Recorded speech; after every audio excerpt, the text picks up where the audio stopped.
Good morning, students. Myself Manoj Chotia from Raghunath विद्यालय रतनगढ़। कल अपन ने एक नया चैप्टर स्टार्ट किया था, पादप उत्तक संवर्धन। उसके अगला भाग है पादप उत्तक संवर्धन कार्य हेतु आवश्यक संसाधन। यानी पादप उत्तक संवर्धन के लिए हमें जिन जिन वस्तुओं की, जिन जिन कक्षकों की आवश्यकता पड़ेगी, वो पादप उत्तक संवर्धन कार्य हेतु आवश्यक संसाधन। इनमें से पहला है प्रक्षालन कक्ष या ग्लासवेयर वॉशिंग रूम, दूसरा है संवर्धन माध्यम निर्माण कक्ष कल्चर मीडिया प्रिपरेशन रूम, तीसरा है संवर्धन कक्ष कल्चर रूम और चौथा है ग्रीन हाउस व पौधशाला। देखिए, सबसे पहले तो पादप उत्तक संवर्धन कार्य तो आवश्यक संसाधनों के अंतर्गत जो भी हमारी लैब होगी पादप उत्तक संवर्धन की, वो एक तो पादपों के संग्रहण स्थल यानी बीजों के संग्रहण स्थल और जहां पादप वगैरह उगे हुए रहते हैं यानी उनसे दूर स्थापित करनी होगी। ठीक है, ताकि सूक्ष्म जीवों का उनमें भय कम से कम रहे। दूसरी बात, जो प्रक्षालन कक्ष है, तो इसके पादप उत्तक संवर्धन में जितनी भी तकनीकें काम में आएंगी, जितने भी उपकरण काम में आएंगे, उन सब को वाश करने के लिए, धोने के लिए अपने को एक अलग से कक्ष की आवश्यकता होगी। बार बार उनको धोना पड़ेगा और धोते समय जो अपन ने कल बात की थी कि ये कक्ष जो है निर्जमीकृत होना चाहिए, स्टरलाइज होना चाहिए, यानी जीवाणु रहित संपूर्ण प्रक्रिया होनी चाहिए। तो इसके लिए अलग से अपने को एक कक्ष की आवश्यकता पड़ेगी, जिसको अपन कहते हैं प्रक्षालन कक्ष या ग्लास वेयर वॉशिंग रूम, जहां पे समस्त उपकरणों को धोया जा सके। और ट्विन 20 ये भी आपको याद रख लेना है, एक छोटा प्रश्न बनता है यहाँ पे। ट्विन 20 के द्वारा सभी उपकरणों को, सभी कर्तोतकों को, पादपकों को, पादप उत्तकों को इस माध्यम के द्वारा हम धोते हैं। संवर्धन माध्यम निर्माण कक्ष यानी एक ऐसा कक्ष जिसके अंतर्गत क्या करेंगे, संवर्धन माध्यम तैयार किया जाएगा। और मैंने आपको पूर्व में भी बताया हुआ है संवर्धन माध्यम किसे कहते हैं। तो अलग अलग पोषक तत्व लेकर और उनके द्वारा क्या करते हैं, एक इस प्रकार का माध्यम तैयार किया जाता है जिससे उत्तक संवर्धन के अंतर्गत, उत्तक संवर्धन का अर्थ क्या है कि हम किसी भी पादप भाग को लेकर उसके द्वारा संपूर्ण पादप का निर्माण या पादप अंगों का निर्माण करते हैं। तो उन पादप अंगों का निर्माण करने के लिए क्या करते हैं, कर्तोतक, जिसे हम उत्तक संवर्धन के अंतर्गत प्रयुक्त करते हैं, वो भाग क्या कहलाता है, कर्तोतक। कर्तोतक को संवर्धन माध्यम में डालकर, कर्तोतक को संवर्धन माध्यम में डालकर उससे पादप या पादपक का निर्माण या पादप अंगों का निर्माण करते हैं। तो पादप अंगों का निर्माण करने के लिए जैसे अपने को पता है पादप हार्मोन, ऑक्सिन, जिब्रेलिन, साइटोकाइनिन, ये मैंने आपको पहले भी बताया था। और शर्करा, विलियन, उसके अलावा टोमेटो सॉस या टोमेटो जूस ये कह सकते हैं, नारियल का पानी, केसिनी, जल अपघटनी, इन सब को मिलाकर क्या करते हैं, एक संवर्धन माध्यम तैयार करते हैं। तो अब हमें संवर्धन माध्यम निर्माण कक्ष यानी संवर्धन माध्यम का निर्माण जहां पर करवाया जाएगा वो एक कक्ष कहलाएगा, एक चेंबर है। तो उसकी अपने को आवश्यकता पड़ेगी, क्योंकि हमें कौन सी संरचना का निर्माण करना है उसके आधार पे संवर्धन माध्यम के अंतर्गत विभिन्न प्रकार के घटकों का अनुपात जो है वो भिन्न भिन्न रहेगा।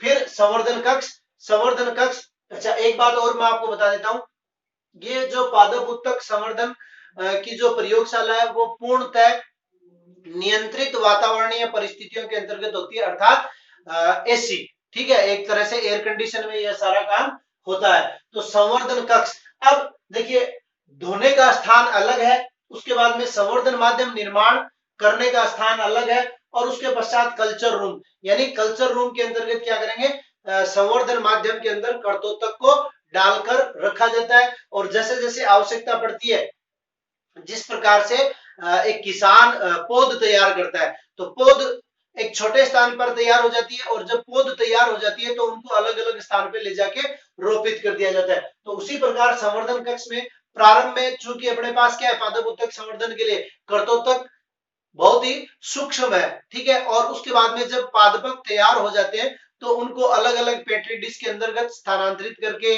उनके अंदर अलग अलग माध्यम का संवर्धन माध्यम डाला जाता है, या जैसे ही वो पादप अवशोषित कर लेते हैं उस संवर्धन या पोषक माध्यम को, तो उसके पश्चात उनमें और पोषक माध्यम डाला जाता है। तो ये एक हो गया संवर्धन कक्ष। और संवर्धन कक्ष में फिर आप लोगों को पता है क्या तैयार हो जाएगा, अपना पादपक तैयार हो जाएगा या प्लांटलेट। मैंने आपको पहले भी बताया था, पादपक तैयार होने के पश्चात उसको समीप ही, संवर्धन कक्ष के समीप ही ग्रीन हाउस या पौधशाला की आवश्यकता पड़ेगी, जहां पर ग्रीन हाउस का मतलब है, आप लोगों को पता है, पिछले साल आप लोगों ने पढ़ा है, हरे कांच से बने हुए घर, जहां सर्दियों के दिनों में भी तापमान उपयुक्त रहता है, फिर वहां उन पादपों को उगाया जाएगा, ताकि ये सारा जो कार्य हमने किया है जमीनी हकीकत पर ये कार्य संपन्न हो। तो इन आवश्यक संसाधनों की आवश्यकता पड़ती है, आप लोगों को ध्यान में रखना है। प्रक्षालन कक्ष, संवर्धन माध्यम, निर्माण कक्ष, संवर्धन कक्ष और ग्रीन हाउस व पौधशाला। अगला अपना टॉपिक है संवर्धन माध्यम। तो संवर्धन माध्यम वैसे मैंने आपको बता दिया पहले, कल्चर मीडिया। अगर एक लाइन में परिभाषा देनी हो संवर्धन माध्यम की, तो क्या परिभाषा देंगे? वह कृत्रिम माध्यम, वह कृत्रिम माध्यम जिसमें कर्तोतक को लेकर, या किसी भी पादप के, कर्तोतक क्या है? पादप का वह सूक्ष्म भाग जिससे हम नए पादप का निर्माण करते हैं या पादप अंग का निर्माण करते हैं, कर्तोतक कहलाता है। ठीक है, तो संवर्धन माध्यम क्या है? वह कृत्रिम माध्यम जिसमें कर्तोतक को डालकर और उससे नए पादप का निर्माण किया जाता है, संवर्धन माध्यम कहलाता है। या यूं कह सकते हैं कि कर्तोतक के द्वारा संवर्धन की क्रिया करवाई जाती है, उसे संवर्धन माध्यम कहते हैं। यहां मैंने 4 वैज्ञानिकों के नाम लिखे हैं। सबसे पहले संवर्धन माध्यम का निर्माण किया था व्हाइट ने, उसके बाद गेम्बोर्ग ने, उसके बाद हेबरलैंड ने, उसके बाद मुरासिगे स्कूग ने। तो ज्यादातर जो प्रयोगशाला में संवर्धन माध्यम का काम चलता है वो मुरासिगे एवं स्कूग का चलता है, जिसे एमएस मीडिया या एमएस माध्यम भी कहते हैं। और इनके जो संवर्धन माध्यम है, तो जो अपन ने कंपोजिशन की बात की थी संवर्धन माध्यम के अंतर्गत, विभिन्न प्रकार के पादप हार्मोन और टमाटर का रस, नारियल का पानी, शर्करा, केसिनी जल अपघटनी। अब इनके जो वैज्ञानिक है, इन वैज्ञानिकों ने इन सभी जो संगठक है उनको अलग अलग अनुपात में लेकर अलग अलग संवर्धन माध्यम तैयार किए थे। तो ये अलग अलग वैज्ञानिकों के अलग अलग संवर्धन माध्यम है, आपको याद रखना है, जिसमें सबसे ज्यादा मुरासिगे एवं स्कूग के संवर्धन माध्यम को प्रयोगशाला के अंतर्गत काम में लिया जाता है। अगला अपना टॉपिक है सूक्ष्म प्रवर्धन। अपना टॉपिक नया क्या है? सूक्ष्म प्रवर्धन। सूक्ष्म प्रवर्धन का मतलब आपको पूर्व में भी बताया गया है, पादप के सूक्ष्म से सूक्ष्म यानी छोटे से छोटे भाग को लेकर, जैसे मैंने आपको बताया था कि एक पत्ती है, उस पत्ती को अपन कैंची की सहायता से जितने छोटे टुकड़े कर सकते हैं उतने छोटे टुकड़े करके, और फिर उसको क्या करते हैं अपन? संवर्धन माध्यम में डालकर और उससे नए पादप का निर्माण किया जाता है। तो सूक्ष्म प्रवर्धन। अब सूक्ष्म प्रवर्धन के चरण देखिए, 4 चरण है अपने पास। पहला है शून्य चरण, दूसरा प्रथम चरण, द्वितीय चरण, तृतीय चरण और चतुर्थ चरण। 5 चरण हो गए। सॉरी, पहला है शून्य चरण, फिर प्रथम चरण, फिर द्वितीय चरण, फिर तृतीय चरण और फिर चतुर्थ चरण। अब देखिए, शून्य चरण को 2 भागों में विभाजित किया गया है। पहला है कर्तोतक का चयन एवं पूर्व उपचार, और दूसरा है कर्तोतक का सतही निर्जमीकरण।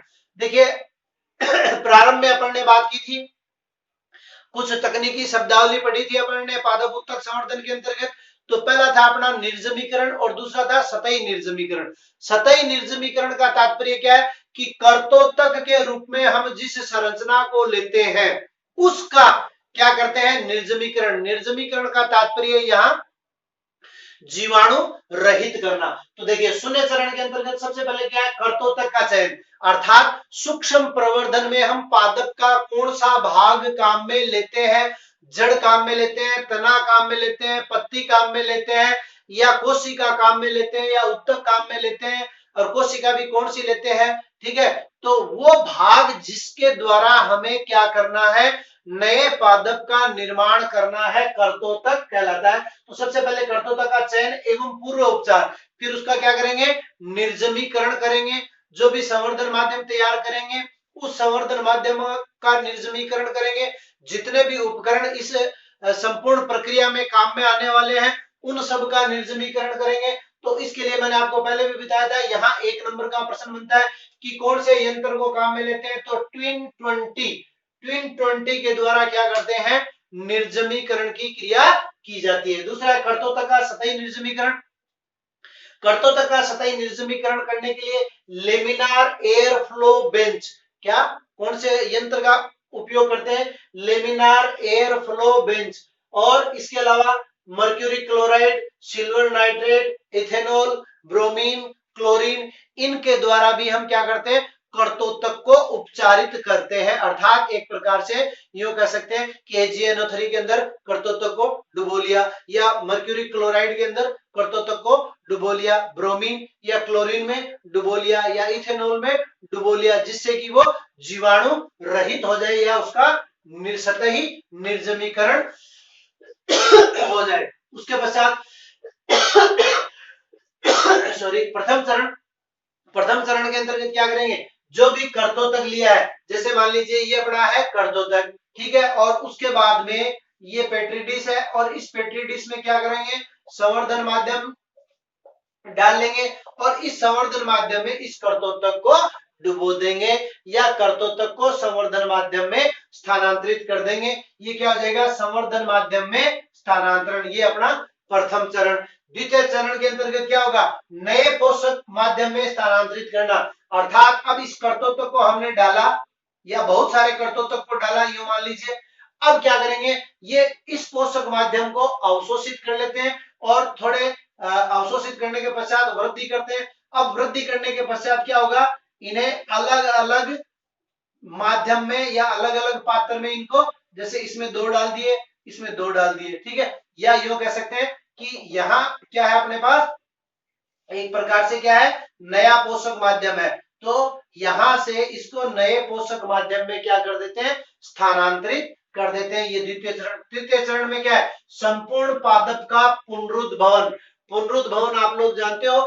उसके पश्चात एक पेट्री डिश में कम से कम केवल एक ही कर्तोतक, अर्थात यहाँ पर क्या होगा, प्लांट लेट पादपक का निर्माण होना प्रारंभ हो जाएगा, पादपक बन जाएगा। संपूर्ण पादप का पुनरुद्भवन, रीजनरेशन, दोबारा से नए सिरे से क्या होगा, पादप का निर्माण होगा, ठीक है। तो संपूर्ण पादप का पुनरुद्भवन, एक पात्र के अंतर्गत एक पादपक। और चतुर्थ चरण, पादपों का दृढ़ीकरण एवं वातानुकूलन। अर्थात अब जो पादपक तैयार हो गए हैं, पौध तैयार हो गई है, उस पौध को हम, जो अपन ने अभी उत्तक संवर्धन के अंतर्गत काम में आने वाले कक्षों की बात की थी, संसाधनों की बात की थी, तो इन्हें वातानुकूलन यानी वायु के साथ, अभी तक जो भी प्रक्रिया चल रही थी, ये सारी प्रक्रिया मैंने आपको बताया कि नियंत्रित वातावरणीय परिस्थितियों, अर्थात एयर कंडीशन में ये सारी क्रियाएं संपन्न होती है। तो इसको यहां से अब कहां स्थानांतरित करेंगे, ग्रीन हाउस में या नर्सरी के अंदर इनको स्थानांतरित करेंगे। किसमें, चतुर्थ चरण में, जिसे हम पादपों का दृढ़ीकरण एवं वातानुकूलन कहते हैं। आज के लिए इतना ही, बहुत बहुत धन्यवाद।